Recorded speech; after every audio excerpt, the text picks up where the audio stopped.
سهيل الجود والكرم. السلام عليكم ورحمة الله وبركاته. إن الحمد لله نحمده ونستعينه ونستهديه، والصلاة والسلام على رسول الله سيدنا ومولانا محمد بن عبد الله وعلى آله وأصحابه ومن تبع هداه ووالاه. أما بعد، اللهم سبحانك لا علم لنا إلا ما علمتنا إنك أنت العليم الحكيم.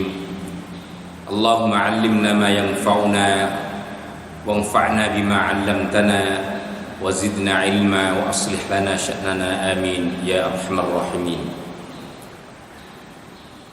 Muslimin, muslimat, Bapak Ibu, para santri Pesantren Tahfidz Al-Kaukab yang dirahmati Allah Ta'ala, mengawali taklim ini tentu kita terus bersyukur kepada Allah dalam segala keadaan dan situasi. Sungguh kenikmatan Allah tentunya jauh lebih besar, jauh lebih banyak dibanding persoalan-persoalan yang kita hadapi, dan itu juga sesungguhnya bagian daripada kenikmatan. Mari pada pelaksanaan taklim ini kita mengingat kembali pertemuan terakhir dari pembahasan kita dalam panduan kitab Al-Fiqhul Islami wa Adillatuh, yang telah kita bahas sebagai bagian keempat tentang macam-macam hukum puasa yang sampai kepada kita. Yang keempat adalah macam-macam puasa yang disunnahkan di dalam syariat Islam. Kemarin sudah kita bahas juga, ada 4 macam yang sudah kita jelaskan secara umum. Kita ulang, yaitu pertama puasa Daud, kemudian puasa 3 hari Qiyamul Bid pada setiap bulan, lalu puasa Senin dan Kamis dalam setiap minggu, dan yang keempat disebutkan adalah puasa 6 hari pada bulan Syawal setelah hari Idul Fitri. Baik, sekarang kita akan lanjut puasa sunnah yang kelima. Mari kita awali dengan bersama membaca basmalah. Bismillahirrahmanirrahim. Wal khamisu saumu yaumi Arafah. Puasa sunnah yang kelima adalah puasa pada hari Arafah. Huwa tasi'u Dzulhijjah li ghairil hajj. Puasa Arafah itu adalah puasa hari ke-9 dari bulan Dzulhijjah selain orang yang sedang melaksanakan ibadah haji. Inilah puasa yang disunahkan yang kelima. Jadi selain orang yang melakukan ibadah haji, tanggal 9 bulan Dzulhijjah itu menjadi sesuatu yang disunnahkan untuk melaksanakan saum. Li khabari Muslimin, karena adanya beberapa hadis yang salah satu di antaranya adalah riwayat Imam Muslim.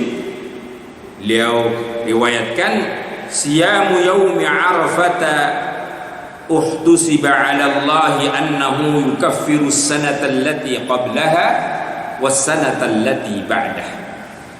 Bahwa puasa hari Arafah itu dihitung oleh Allah, ia mampu atau dapat menghapus kesalahan dan dosa-dosa manusia 1 tahun sebelumnya dan bahkan 1 tahun setelahnya. Ya Allah, luar biasa besarnya pahala dan karunia ibadah puasa Yaum Arafah. Tentu Bapak Ibu muslimin muslimat disebut dengan Saum Arafah, puasa Arafah, karena hari itu adalah hari saat wukufnya seluruh jemaah haji di Arafah, di tanah haram Arafah, maka disebut dengan Yaum Arafah. Meskipun yang disunahkan melakukan puasa justru adalah mereka-mereka yang tidak melaksanakan haji.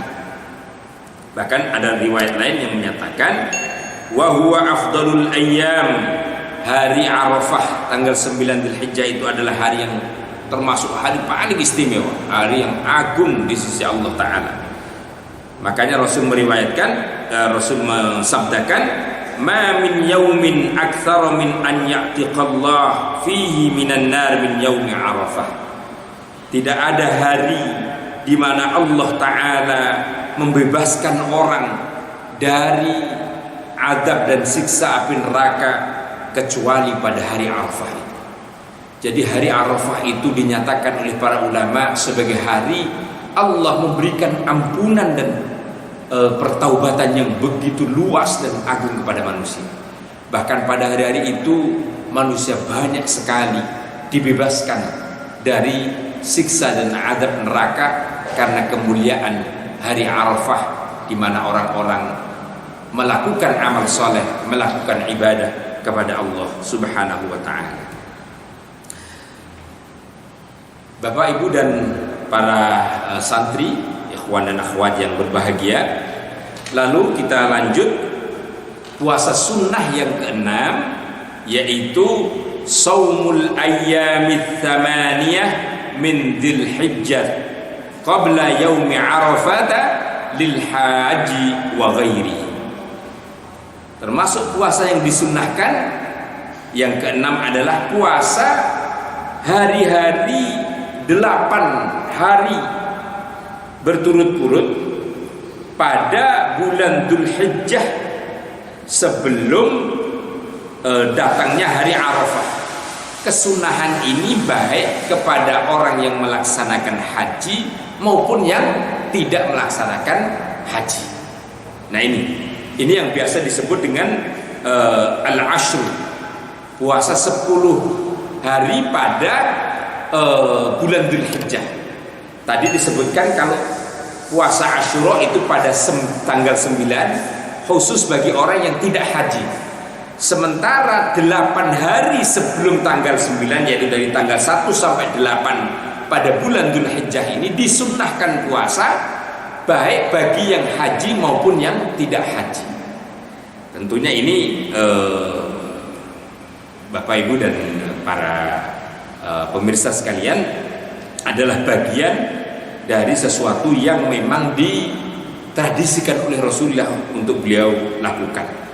Lalu maka di sini ada riwayat yang menyatakan liqauli Hafsah, sebagaimana riwayat yang dinyatakan oleh Hafsah Ummul Mukminin radhiyallahu anha, beliau katakan begini, arba'un lam yakun yad'uhunna Rasulullah sallallahu alaihi wasallam.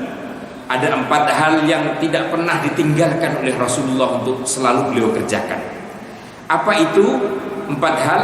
Siyamu Asyura. Pertama, yaitu beliau puasa 10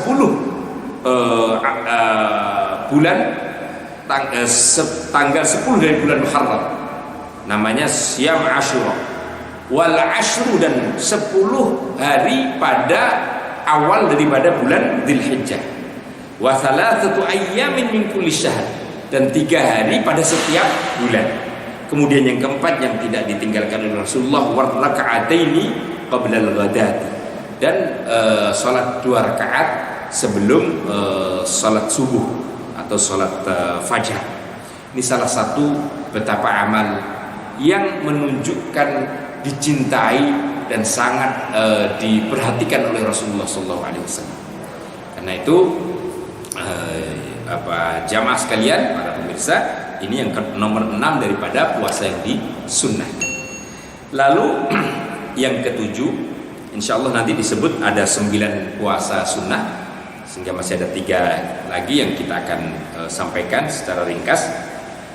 Yang ketujuh, puasa yang disunnahkan di dalam syariat Islam adalah Shaumu Tasu'a wa Asyura, puasa Tasu'a dan Asyura, yaitu dinyatakan di sini wa humat tasi' wal 'ashir min syahril Muharram, yaitu puasa tanggal ke-9 dan ke-10 dari bulan Muharram, bulan yang pertama kali urutannya di dalam Islam. Dinyatakan bahkan di sini wa yusannul jam'u bainahuma, dan disunnahkan melaksanakan dua-duanya, baik yang Tasu'a maupun Asyura. Karena apa? Li hadis Ibnu Abbas radhiyallahu an marfu'an, sebagaimana hadis Ibnu Abbas marfu'an, beliau katakan la in baqaitu ila qabilin la asumanna at-tasi'a wal 'ashira. Beliau katakan Rasulullah SAW pernah menyampaikan, andaikan saya masih diberikan usia panjang oleh Allah, saya tentunya akan melakukan puasa hari ke-9 dan ke-10 dari bulan Muharram. Namun dalam banyak riwayat akhirnya Rasulullah SAW baru menganjurkan, tetapi belum kesampaian untuk melaksanakan puasa Tasu'anya. Kalau puasa Asyuranya beliau sudah lakukan, tetapi dengan dasar sunnah qauliyah ini para ulama bersepakat masuk kategori sesuatu yang memang diperintahkan oleh Rasulullah SAW. Lalu beliau dikatakan di sini, inna hadzal yauma yaum Asyura. Saya ambil hikmahnya saja. Wal hikmatu min siyami Asyura ma bayyanahu Ibnu Abbas qailan.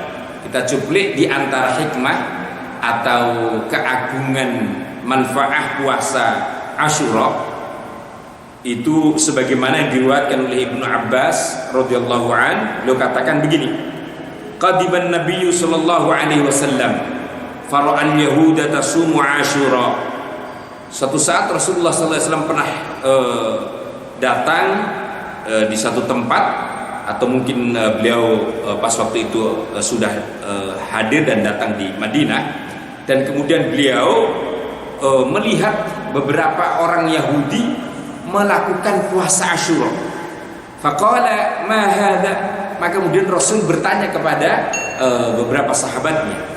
Qalu, para sahabat pun menyatakan, dalam hal ini juga menanyakan puasa itu kepada orang-orang Yahudi yang sedang melakukan puasa Asyura itu. Beliau kemudian dijawab oleh orang-orang Yahudi yang melakukan puasa Asyura itu, menurut mereka adalah hadza yaumun shalih. Ini adalah hari yang sangat baik sekali bagi kami, bagi umat Yahudi. Beliau kemudian orang-orang Yahudi itu nyatakan, najjallahu fihi Musa wa bani Israil min aduwwihim fasamahu Musa. Diriwayatkan di antara hari baiknya itu hari yang agung itu diyakini oleh umat Yahudi karena banyak sekali peristiwa yang Allah memberikan pertolongan kepada Nabi Musa dan Bani Israel pada tanggal 10 Muharram itu. Salah satunya adalah diselamatkannya Nabi Musa alaihissalam dari kejaran Fir'aun kala itu, yang kemudian Allah Ta'ala pun menenggelamkan Fir'aun bersama bala tentara pasukannya, dan diselamatkannya lah Musa bersama pengikut-pengikutnya dari kejaran Fir'aun yang hendak membunuh Musa. Makanya hari itu oleh Bani Israel, orang-orang Yahudi yang mengikuti agama Yahudi, mengingatnya peristiwa itu dengan puasa Asyura. Lalu dikatakan di sini fasamahu Musa, bahkan Musa alaihissalam pun melakukan puasa di tanggal Asyura itu. Faqala, maka kemudian setelah Rasul mendengarkan riwayat dan kisahnya orang-orang Yahudi melakukan puasa itu, beliau katakan begini, ana ahaqqu bi Musa minkum fasamahu wa amara bisiyami. Saya adalah orang yang sebenarnya lebih punya hak kepada Nabiullah Musa alaihissalam. Karena itu maka atas dasar itu pula, atas dasar penghormatan Rasul kepada Nabiullah Musa beserta syariatnya itu, Rasul pun melaksanakan puasa Asyura dan memerintahkan sahabat-sahabatnya untuk melaksanakan puasa pada hari ke-10 dari bulan Muharram ini. Bapak Ibu dan anak-anak santri sekalian, kita lanjut. Yang ke-8 puasa yang disunnahkan itu adalah Siyamul Ashhuril Hurum. Nah, ini puasa pada tanggal bulan-bulan yang dimuliakan oleh Allah. Dinyatakan di sini wa ya arbaun, ada 4 bulan yang diistimewakan dan dimuliakan oleh Allah Ta'ala berdasarkan banyak riwayat dan disepakati oleh para ulama.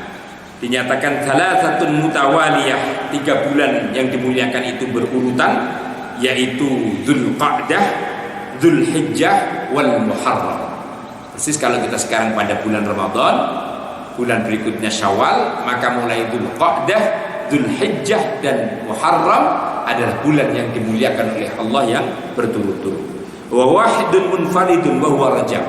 Dan ada 1 bulan lagi yang keempat yang dimuliakan oleh Allah yang terpisah dari ketiga bulan itu, yaitu bulan Rajab. Maka disebut Rajab karena artinya agung. Wa hiya afdalus syuhuri lis-shaumi ba'da Ramadan. Bahkan para ulama menyatakan termasuk pada tanggal-tanggal bulan, 4 bulan yang dimuliakan ini menjadi puasa yang disenangi oleh Rasul, bahkan memiliki keutamaan setelah puasa Ramadan.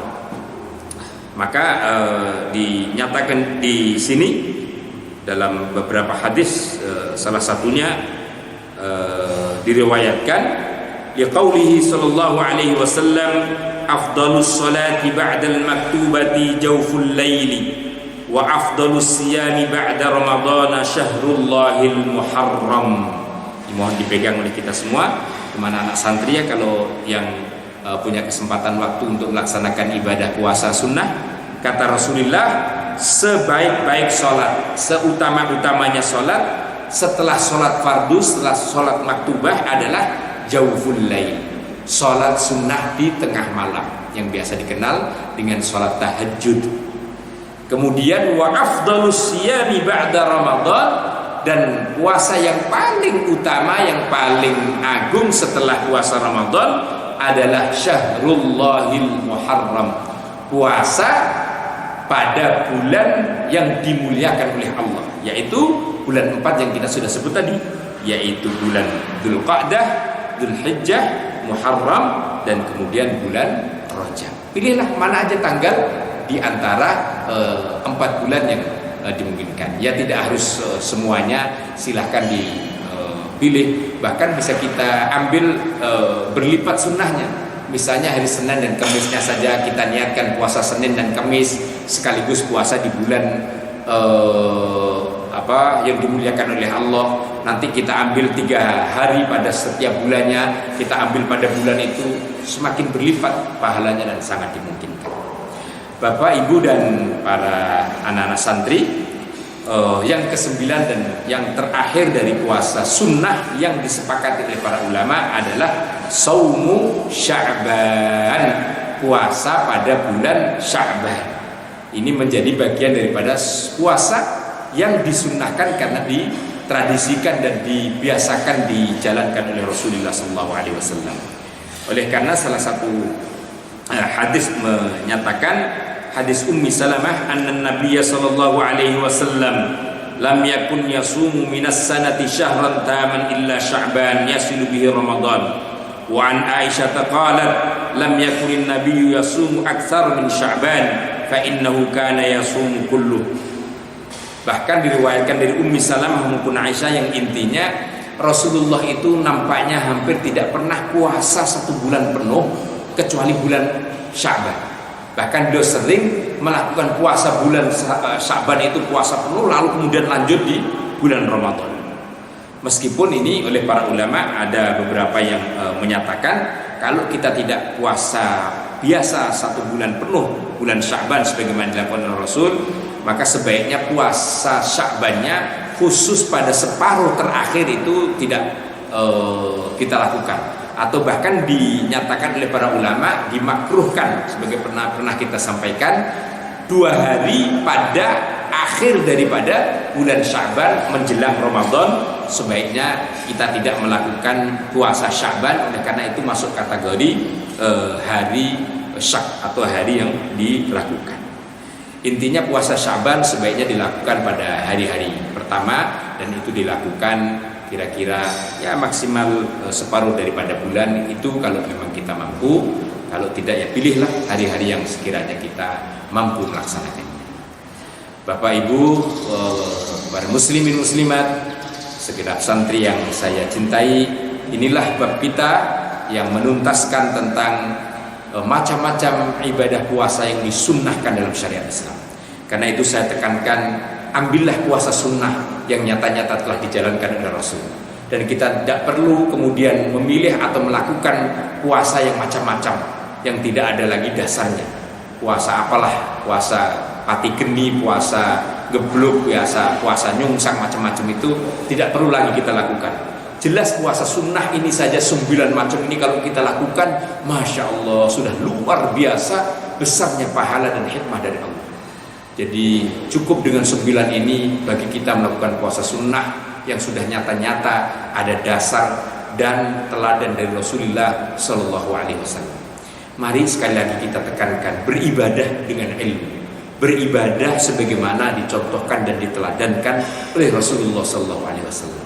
Dan jangan sekali-kali kita beribadah untuk kemudian nyontoh sesuatu yang tidak ada dasarnya dari syariat, yang tidak ada contohnya dari Rasulullah Shallallahu Alaihi Wasallam.